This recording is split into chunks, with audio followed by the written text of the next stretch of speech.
There are few adjustments in PGBP, or you can say points, or you can say provisions, which I kept on forgetting, which I find it important in many questions. So I thought of putting it, notate it down in few pages, so that जो हमें याद रहते हैं वो तो याद रहेगा ही, but जो अपन थोड़ा मोड़ा जो अपन भूल रहे होते हैं और जो शायद इंपॉर्टेंट है क्योंकि वो एग्ज़ाम में बार बार आ रहा है, तो मैंने वो नोट किया है. तो I will make you revise this. So let's start. Power generation. The first is the power generation equipment qualify for claiming additional depreciation in respect of new plant and machinery. अगर power generation को भी new plant and machinery खरीदा है और उसने अगर WDP follow कर ले अगर वो, तो वो भी एडिशनल डिप्रिसिएशन ले सकते हैं. दैट इज़ 20% और 10% के हिसाब से. लॉरीज का जो है वो ब्लॉक है प्लांट एंड मशीनरी 15% वाला. Lorries for representative goods shall not qualify for additional. Lorries does not qualify for additional depreciation. Then as per section 35 AB, any amount actually paid for obtaining license to operate telecommunication services shall be allowed as deductions in equal installments during the number of years for which the license is in force. तो जितने time के लिए telecommunication licence रहेगा, of course 1 साल का तो होता नहीं है, काफ़ी सालों का होता है, तो जिस हिसाब से जितने सालों का रहेगा उस लाइफ के बेसिस पे हम लोग को उसका डिडक्शंस मिलेगा. और होटल 2 स्टार या 2 से ज़्यादा वाले 35 AD के उसमें आते हैं. फिर डिडक्शन अंदर 80 CCT जो पेंशन वाला पॉइंट है, इसमें रहता है कि एम्प्लॉयर इतना पेंशन दिया और इतना बेसिक सैलरी और DA है फॉर्मिंग पार्ट ऑफ सैलरी, तो कितना अलाउ होगा इस डिडक्शन. तो डिडक्शन देखिए क्या होगा. मान लीजिए for example x limited contribute करते हैं 20% ऑफ बेसिक सैलरी, और बेसिक सैलरी मान लीजिए आपका 1 लाख है, तो 1 लाख का 20% 20,000 वो कंट्रीब्यूट किया एक्चुअल, और असली में अलाउ क्या होगा DA 40%. तो 1 लाख प्लस 40% 1,40,000 इंटू 20% इंटू 10% का लिमिट है. तो 1 लाख प्लस 40% 1,40,000 तो 14,000 अलाउ है, और उसने पे किया 20,000, तो हम लोग 14,000 को ही मानेंगे डिडक्शन PGB के लिए. और इफ़ इंडिविजुअल का turnover does not exceed 100 lakh, मतलब 1 करोड़ से ज़्यादा अगर प्रीवियस ईयर में इंक्रीज नहीं होता है, तब उसको 194A as 194A that is TDS on securities interest और TDS on commission insurance commission, ये सब में नहीं लगेगा. और 192 सैलरी वाला तो इरेस्पेक्टिव ऑफ टर्नओवर सब पे लगता है. फिर according to section 43B, any interest payable in terms of loans to specified financial institution and any interest payable to any loans and advances schedule bank shall be allowed in year of payment. तो जिस year में payment पे हम लोग loan का payment करेंगे interest का, उसी हिसाब से हम लोग को डिडक्शन मिलेगा. इरेस्पेक्टिव हम लोग मर्केंटाइल फॉलो करते हैं, कैश बेसिस फॉलो करते हैं, चाहे कुछ भी अपन फॉलो करें, doesn't matter.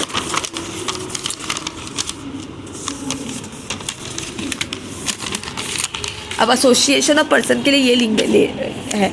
This ceiling deduction admissible by way of deficiency bring that it shall not exist one of the total income of association. मतलब इसका बेसिकली एक पॉइंट था जिसमें एसोसिएशन का बिजनेस इनकम आपका हो रहा है 3,25,000 और खर्चा 1,85,000 किया, तो 3 लाख ये आपको मैं डेटा से बस ऐसे रैंडम समझा रही हूँ. माइनस 1,85,000 उसका हुआ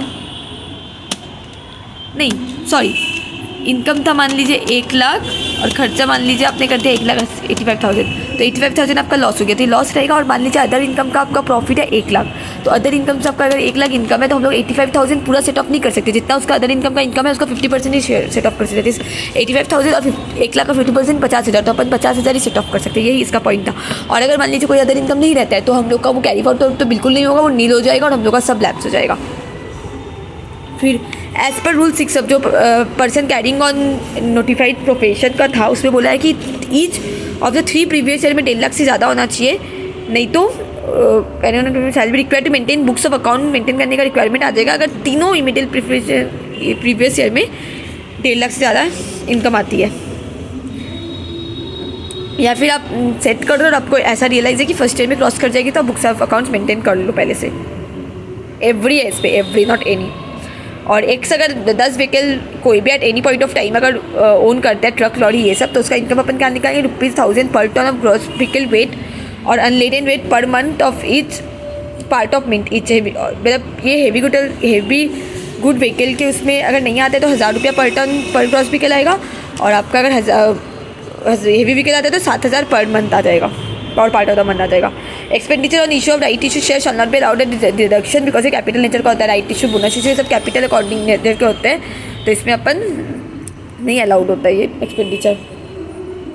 फिर remuneration to partner include partner in representative. Suppose अगर जेड है, जेड का HUF है और उसको रेमुनरेशन मिलता है तो वो भी डिडक्शन मिल जाएगा, दैट इज रिप्रेजेंटेटिव कैपेसिटी में मिलेगा डिडक्शन। और interest on loan provided by partner, individual capacity में पार्टनर को लोन प्रोवाइड करेगा तो वो irrespective of the interest amount allowed as deduction हो जाएगा वो।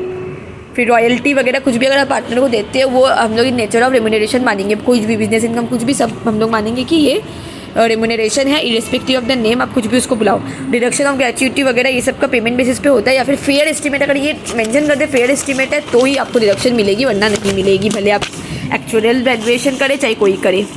और मान लीजिए आपका कोई सेल्स टैक्स है, GST है, जिसका कोई कोर्ट केस में कुछ चल रहा होगा, उसका रिफंड आ गया आपको गवर्नमेंट से, और रिफंड आया पर आपने वो खड़ा कर रखा है एसेट में, पर पे अभी तक किया नहीं है, कस्टमर को रिफंड किया नहीं है, तो वो आपका PGP इनकम में इंक्लूड हो जाएगा।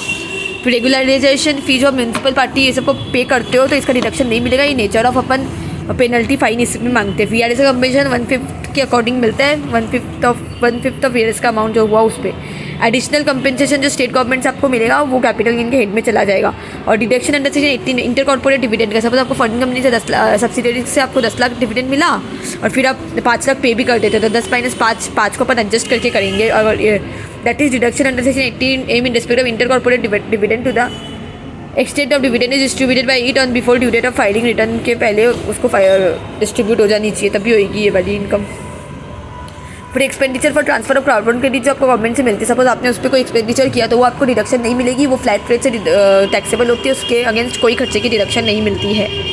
फिर contribution to electoral trust, advertisement in political sovereign party, ये सब का जो भी चीज़ है ये सब का आपको PGP के इनकम में डिडक्शन नहीं मिलेगा। 80 GGP 80 GGC depending on the आप इंडिविजुअल हो कि आप कंपनी हो, उसके हिसाब से आपको डिडक्शन मिलेगा, डिडक्शन में बाकी PGP के इनकम में वो ऐड हो जाएगा।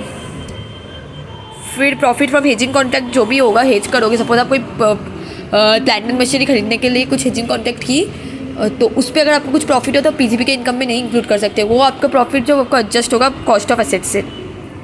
For claim for escalation price के लिए, मान लीजिए आपको पीछे से कोई क्लेम आने वाला है लेकिन आपको अभी तक जितना रिसीव है वही आप PGP के इनकम में डालोगे, आप ड्यू बेसिस पे नहीं कर सकते हो, कर रखा है तो उसको हटाओ। दूसरा ये नोट अमाउंट नाबार्ड वाला पॉइंट था, टी और आपका कॉफ़ी ये सब का बिजनेस रहता है तो आपको डिडक्शन मिल जाएगी 40% की, अगर आप अमाउंट नाबार्ड में 6 महीने या फिर from the end of previous 30 सितंबर तक या फिर before due date of filing return of income में whichever अर्लियर में आप डिपॉजिट कर देते हो, 40% of profit of such business आपको डिडक्शन मिल जाएगी। और एक्चुअल कंट्रीब्यूशन या फिर 40% whichever इस दौर के साथ डिडक्शन मिल जाएगी। उसके बाद आप 60-40 का बाइफर्केशन करोगे जो आप एग्रीकल्चर बिजनेस का करते हो। Thank you.